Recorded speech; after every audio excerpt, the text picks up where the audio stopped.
working in construction, it changes how you see the world. Trade contractors outnumber general contractors 400 to 1. And yet, software has moved towards the GC or the developer.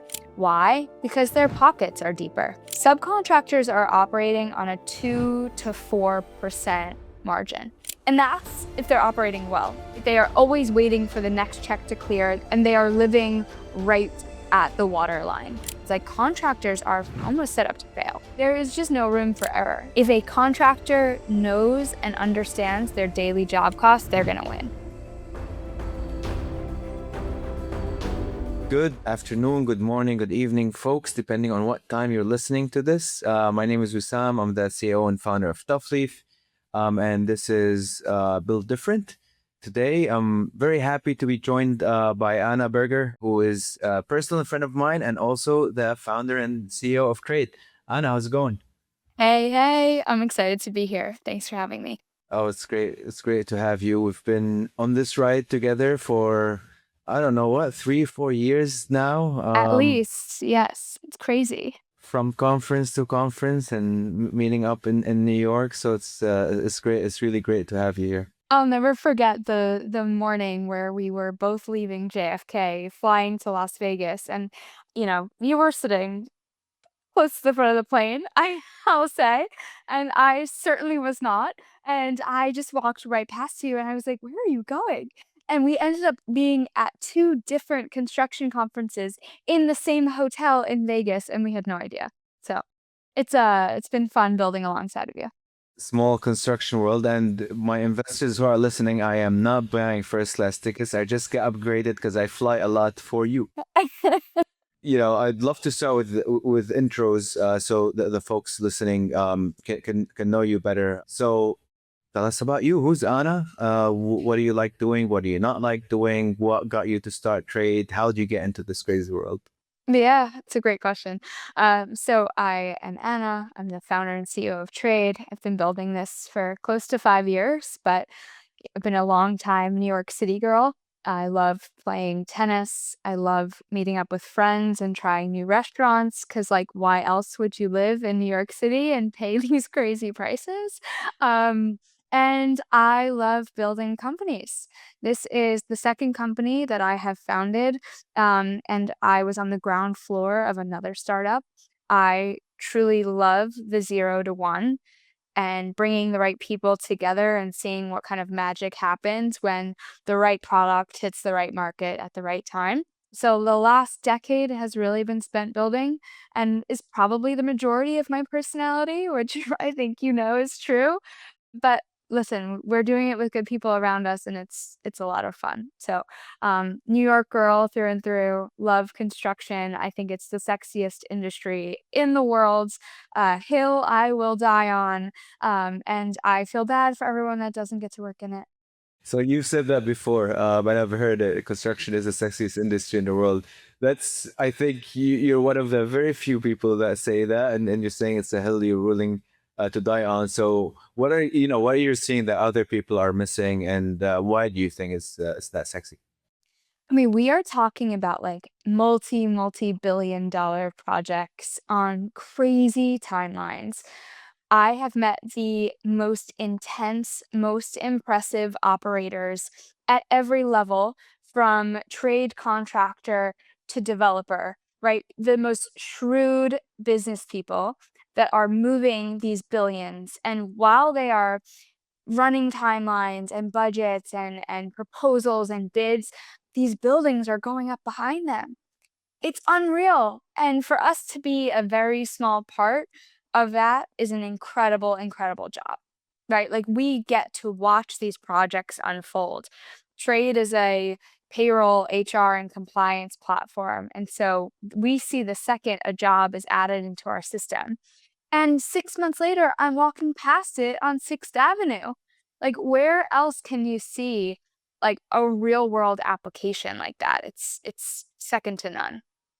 Yeah, no, that's fair, and because it's tangible, right? Like you see things changed over time. Like I was working on Second Avenue subway for about 6 years, and after spending a lot of time underground, we got to take it on New Year's Day. I think it was like 2016 or 2015, and that's huge. I don't think if you're in fintech, you're not seeing your stuff come to life. So I might convert to your thought process and be on your side of things as it comes to that, right? I mean, it is true. It's huge, and like we just closed a $120,000 contract on a $25 million project, and like 25 million is a very small for like construction job. So like once you start thinking of all the billions happening, the 10-20 billion dollar data centers, it's huge. But talking about construction, you grew up with your dad, and who had a construction business. Who was I got to meet Anna's dad, by the way, at the holiday party that we planned together. Great guy, and he was manually processing payroll. So what from that stuck with you and got you, you got the experience obviously, but what got you to think like, okay, there is a better way to do it? So I remember like my whole life walking into his back office and there just being stacks and stacks and stacks of papers, right? Exploding cabinets, all project data sitting in places that no one would ever see them again, right? And as we know, like there is history repeats itself in construction, right? And so if things are sitting in cabinets, how can you really learn from that, right?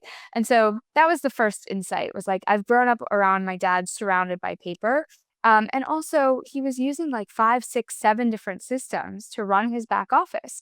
And if all of your data is spread out, you really don't have a true view of the field. And so, in talking to him and all of my construction uncles who I've grown up around, it ultimately came down to them being like, I have no job costing. Like I don't have an accurate real time number of how I'm doing every day because the data is everywhere, right? Like time cards are on pen and paper.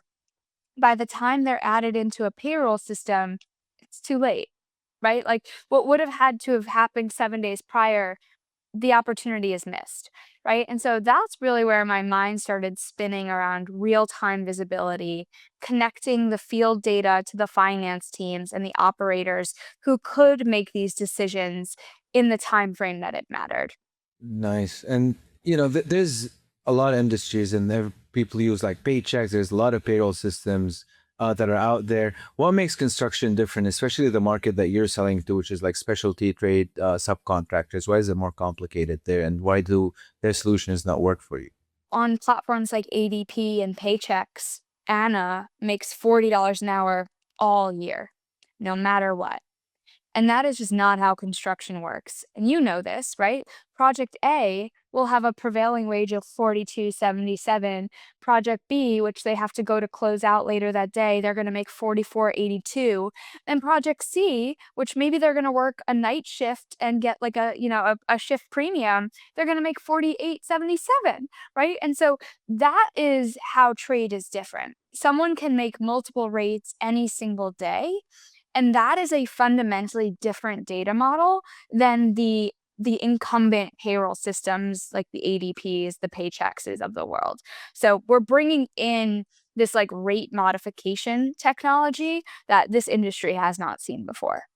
Yeah, and then you have to, factor in all the stuff with like unions and their benefits. And, if there's a union job, prevailing wage job, like the benefits are different, where the checks are going to are different. It is a quagmire, and, it's a very big problem that people have been trying to solve until now. Totally, and on top of union and all this stuff, there's also just, like, the foreman that's been working with you for 30 years, you're gonna pay him a special rate, and so there's this concept of, like, rate and worker overrides and, like, specific, like, per diems that just don't really exist in any other industry. I remember when I worked in corporate America, it was like I was lucky if I got a bonus, like like a slight change to my salary every year and a half, 2 years. The concept of every day my rate changing 3 or 4 times, unheard of.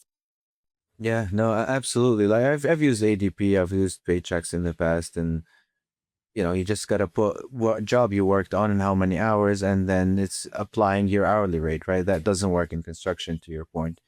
Another fun thing, it's a requirement, and we're seeing it on pretty much on every job that we're coming through right now. because we do a lot of public projects. On Tough Leaf is certified payroll reporting, and that's huge, right?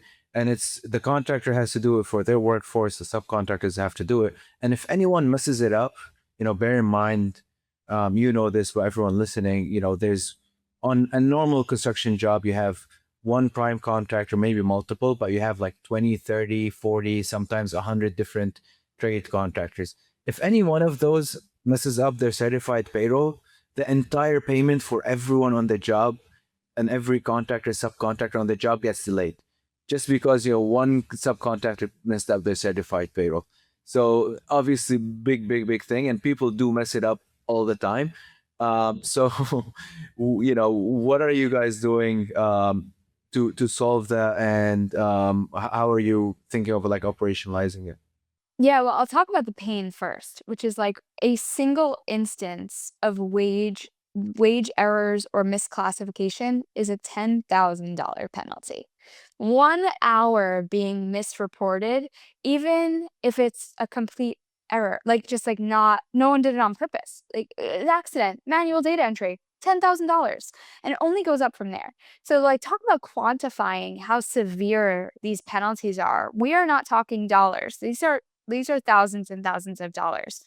So trades technology is tracking the project someone is working on, the activities that they're working on, the hours that they're there, and most notably the rates, right? Those prevailing wage jobs, those union rates, the fringe benefits that they're receiving. We take all of that payroll data and we automate it into the certified payroll reports, right? And you may say there's a million formats. Yeah, there's a million formats. There's the WH-347 at the federal level. We have the New York City formats. We have the New York State formats, and the list goes on and on. And then there's all the different agencies that you have to submit it into. LCP Tracker, EMARS, Elations, eComply. And it's a web, right? And this is where you and I spend a lot of time talking, which is like contractors are almost set up to fail, right? They have to like bid, win the project, do the work, report it perfectly. And that's on a 7-day like cycle, right? Like there is just no room for error. There is no margin for them to work with, right? And so if we can automate the mundane and automate the payroll records into certified payroll reports, that's 20 to 30 hours back in a week. That's really, really meaningful for a lean back office team. Yeah, definitely. I mean, 20, 30 hours per week. You're not paying the $10,000 penalty. And, especially now with interest rates being where they are, if you're delaying the payment for the prime contractor because you submitted a certified payroll incorrectly, and now the entire job's payment is delayed for 6 weeks to 2 months, that's, on $100 million job, just the interest on that is ridiculous. And so it's a very real problem, and it needs a real solution. And I think if you the only way is to automate it, right? Because if you're doing this manually, as 99% of contractors or trade contractors are doing it out right now, you're gonna make mistakes. There's no way you're gonna work on a job for an entire year. You have to do this on a weekly basis. You're gonna make zero mistakes. Mistakes will happen. The only way to do it is automatically. So if you gotta get on trade and get those certified payrolls working out. It's almost like, why wouldn't you? Right? And then when you think about like contractors that are on ADP, which is many, many, ADP is charging $7.50 per certified payroll report, right? We have contractors that are running 300 certified payroll reports a week. That's another couple $1,000s, right? So you're not just worried about the Department of Labor. It's literally also your payroll company that's probably ripping you off too. Like these contractors are being like fleeced by their providers, and trade comes at it from like we know you need to run certified payroll at scale every single week. That should be part of your platform. That's not an added hidden expense that you're going to find out about a month later. That's huge. Yeah, because the margins are slim, and they're getting slimmer and slimmer in construction. So you don't want to spend money, right? And you don't want to spend time either. So you talked about saving 20 to 30 hours a week, and that's one thing that back office teams are spending time on.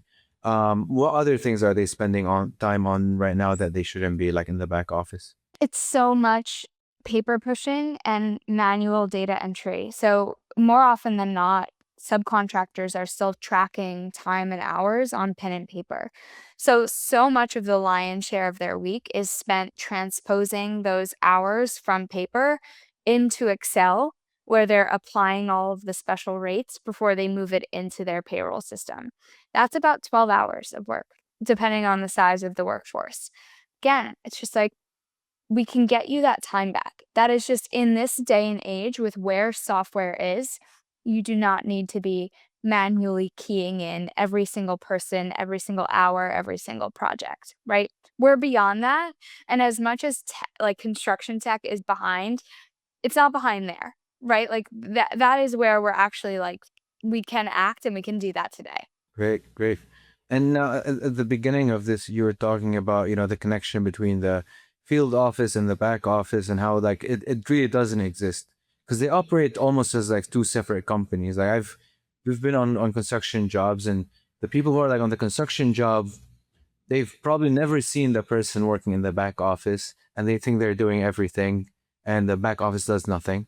Meanwhile, it's the complete opposite in the back office. And you've said before that like the back office teams are the unsung heroes, right? Because no one's like, okay, great job, you process certified payroll every week, but they know a lot about the job that the field doesn't know. What do they know about like the project success, and how can they predict the project success in ways that like the field teams cannot? Yeah. I think that what the field doesn't have and what the back office owns is the real-time job cost, right? The back office is sitting there being like, okay, this is what this is costing us on a daily level, not just in labor, but also in materials, also in equipment, also reimbursements, right? For tools, gas, expenditures that are happening day in and day out. The back office is the control center. And even more so, like trade is doubling down on being the control center of the control center, right? Like to go really, really meta, it's like we are on these like weekly transactions, right? But the job cost is king, right? If a contractor knows and understands their daily job cost, they're gonna win. Yeah, no, definitely. Because there's a lot of hidden costs, and then they think they're making money on the job because oh, this item is making money, the item is making money, and then they go back at the end is like, oh shit, we're actually not making any money because we spent all this money on per diems and tools and things that are like hidden behind the cost centers that we don't actually see, and that's happened very often. Totally. And even it could even be like a contractor that's taking prevailing wage work, that they're accounting for the straight rates, but not all the fringe benefits. And then you're looking at an additional 15 to 25% lift on top of labor costs, right? They don't think about that until they have to think about that.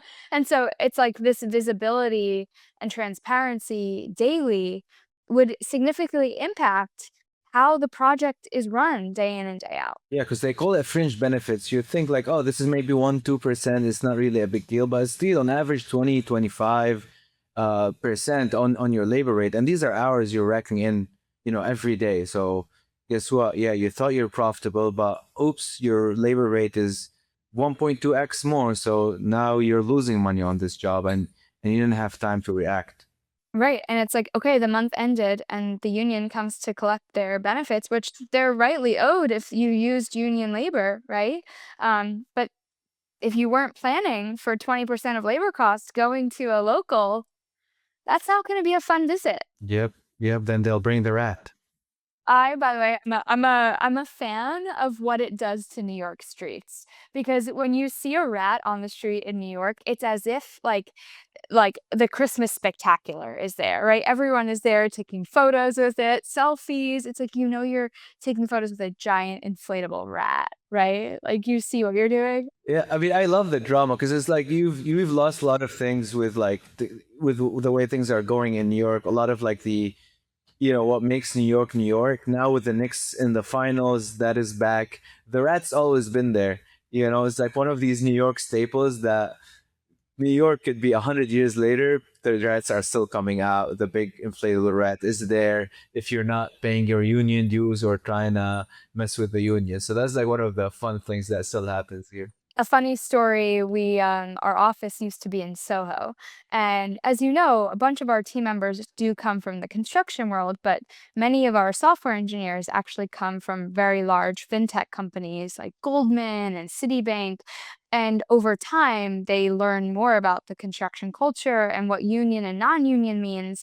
And so maybe this rat was something that they used to walk by and not even pay mind to. And I remember 6 months ago, like sitting at my desk and our engineers walk in and they were like, "Did you know that Mew Mew in Soho went non-union?" And I'm looking at them like, "I made monsters out of you." I was like, "This is incredible." Like these are guys that literally never would have even noticed that. But I think working in construction, it changes how you see the world. I really do believe that.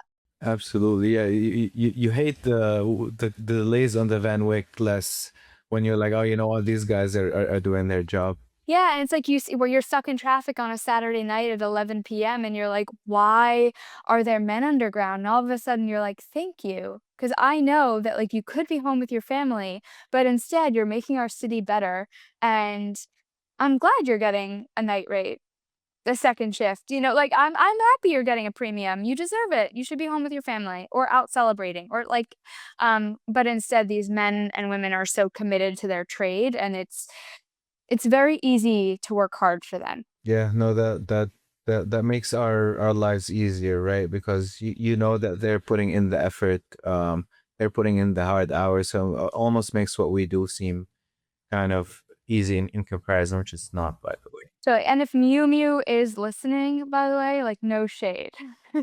In case my brand deal no, up in the air, no shade to Mew Mew. There you go. Speaking of, construction and construction tech, I mean, most of it is built for primes, right? And general contractors.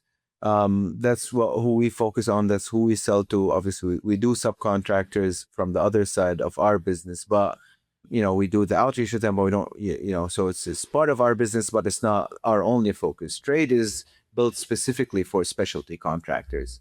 Why do you think, and there's more specialty contractors than there are subcontractors? Like we have on our side 70 primes that use us, but we have 400,000 subs. So like the number difference is huge. Why do you think the industry has ignored most of the workforce, and kind of left it behind and focus on the big names? It's a great question. Something I think about a lot. Trade contractors outnumber general contractors 400 to 1. Oh wow. Yeah. And yet, to your point, software has moved towards the GC or the developer. Why? Because their pockets are deeper, right? Subcontractors are operating on a 2 to 4% margin at all times. And that's if they're operating well, right? And so when you think about as a software company, right, you think about share of wallet, right? How much of this business can they spend on a company like Trade or a company like Tough Leaf? It's a lot harder when a company has a 4% margin versus a company that has a 40 or 50% margin, like a GC or a developer. And if you think about our companies, right, like software gross margin is like 70 to 90%, right? It's insane. If we walked into a VC meeting and we said we have a 4% margin, like we'd be thrown out the window, right? Yeah, they're gonna log off, be like, oh, sorry, my connection is bad. Boom. Yeah, I lost Wi-Fi.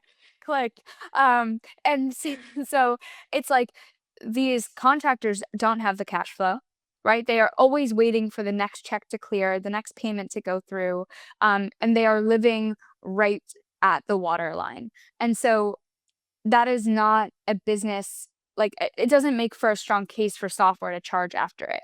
But when you charge after mission critical workflows, the spend can be justified, especially when you're bringing an insurance policy to the business, talking about certified payroll, no manual data entry, no Department of Labor fines, all the things that trade and companies like yourself enable, right? It's like we are providing a better operating model for you. Let's find the wallet share to make this work, right?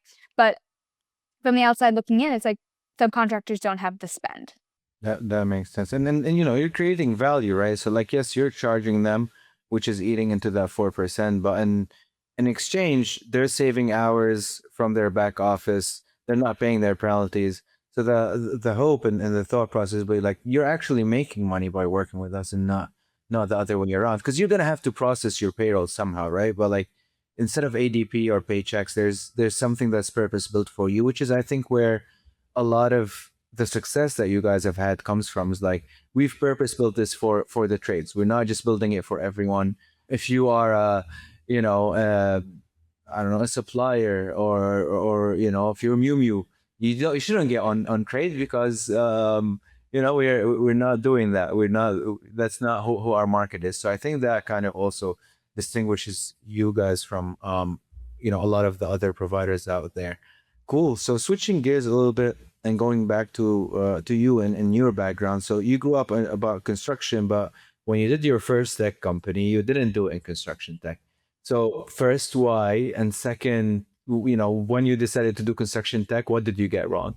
My God, I went into the hardest industry, which is dating, right? I built a dating app in my 20s, and it was fun, and it was like you learn all the highs and lows of what it means to build a market network, right?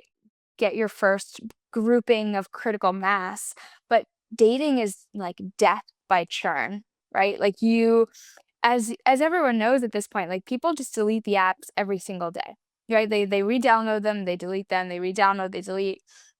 And that was like a crazy product to build. And I was like leading all growth efforts. And so it's a treacherous landscape. I would never ever go back A into consumer, B specifically into dating.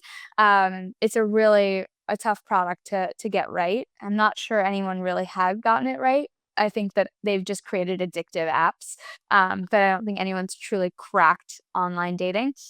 So it's a challenge for the internet. And you know, I've gotten a lot wrong. I think my first company, I didn't have a CTO, which was my first decision with trade, right? It was like you need technical leadership on the founding team. And so I was not even going to have trade exist for one day without having a CTO. And Kara and I have now been building alongside each other for almost 5 years, which is so rewarding. Fundraising strategies changed, especially like over the last couple of years. Yeah, go to market. I don't know, the whole mindset is shifts, right? It's just totally different product. And you've been building for 5 years, but you've known each other for way longer. I remember your post about, what was it, like 10, 20 years ago? 22 years ago. Yeah, we've known each other a long time. It's really rewarding and special to build with someone that you know and love, right? Because it makes the highs even more special, and it makes the lows honestly feel less painful because this journey has both of those very frequently. Yeah, it's a roller coaster without trying to sound very cliche. And how is it, building with someone that you know very well, that you've each had your different paths, but now are working together? How are you finding that? We're very lucky that we have no overlapping skills. And we're proud of it, right? Like I am super front of house, all things sales and brand and business development, and she is really owning the product and the engineering team. And we don't step on each other's toes. We trust each other implicitly. It's like my eyes are here, her eyes are there, and we don't ask questions, right? And I don't know if you can get there by just having like a fresh couple year relationship. Like that's earned with like years and years of trust compounding. That's very lucky that you guys have each other. That's very honestly amazing to have that kind of relationship at the founding team.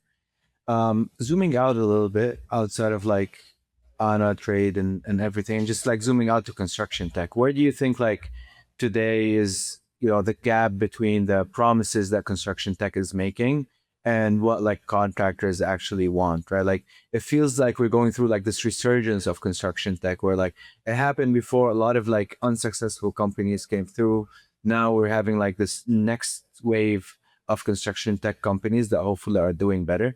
Where do you think the gap between, promises and reality has been? I think where I hear the most frustration is like in the implementation.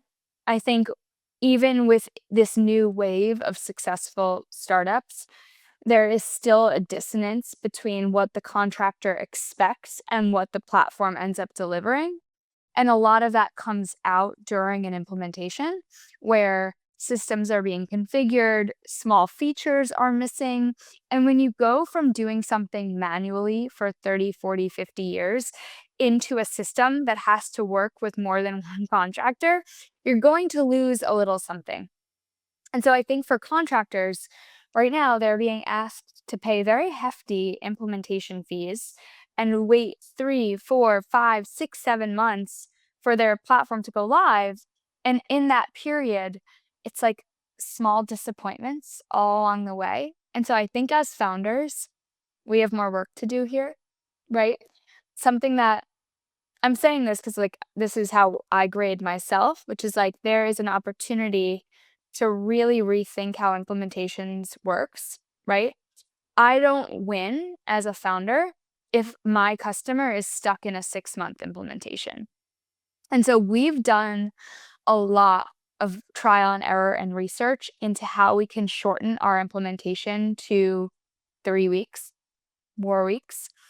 And that's really been changing the game for us with our customers. We're earning trust faster, we're deepening the relationship, and I wanna see more context startups do better in implementation. Because a lot of times people come to us having just had a really bad experience from someone we know, right? So it's like it's hard. We're all working from a deficit, and if, another founder makes another founder's life harder, like, that's where we can all collectively do better. Yeah, and even the big players in this space, without naming names, one of the bigger construction tech companies, been around for a while. We just had an in-person meeting with them a couple weeks ago, and they were talking about how they went from one large contact company to the other, and it took them like 4 or 5 months, and now they're running both, they're paying both software, neither of them are working and neither of them are fully implemented, and different people in the company are using different things, and they're like, what the hell is going on with construction tech? Why can't you guys make this easier for us? So I agree, I think it's on us founders to kind of figure it out and make implementation work well. And that's where like the more companies of our size, the founder can be like really focused on this. Whereas, if you're a Procore, your Autodesk, you have other problems to worry about. Oh no, that's a very, very good point. All right, last thing I wanted to do today, we're almost at time, is I want to announce our partnership. So Trade and Tough Leaf, we're officially partners now, and all the subcontractors, all 400,000 subcontractors that are on Tough Leaf, we're going to be slowly but surely rolling out trade services for you guys to check out. And I would urge you to check it out, see if it works for you. And we're very excited about this partnership and what that means, because we benefit as an industry in general, but as Tough Leaf, the stronger subcontractors are. And the more organized they are, the more they are on top of their certified payroll, prevailing wage, all of that stuff, because that makes it way easier for us to put them in front of prime contractors, and that work with us, like the Relators, the Turners of the world, who want to work with subcontractors. They want to find the certified subcontractors, but they need you to have your back office in order. So we're very excited to bring a company that can hopefully do that for you. And that's great. Yeah, this was great. We're really excited. I think for a while we've known that our companies make a lot of sense together. And so we're really, really, really excited to power the back office for your subs. Great, great. Yes, that's very exciting. We'll see how it goes, but I'm very confident of it going positively. Unfortunately, that's all the time that we have for today. But before we wrap up, if people want to follow along your journey, what's Anna up to, what's Trade up to, what's the best place for them to go, and how should they do that? Yeah, always posting on LinkedIn. It's just Anna Berger on LinkedIn. Trade is always posting on LinkedIn. And then, of course, visiting us on our website, buildtrade.com. Amazing. Well, this has been really fun. And, I'm sure everyone listening has heard a lot. Stay tuned for our next holiday party. It's 6 months away, but, if you're in New York, we're already planning it. You know where it's going to be. Yep, yep. Thank you so much, and we'll see you later. Sounds good. Thank you.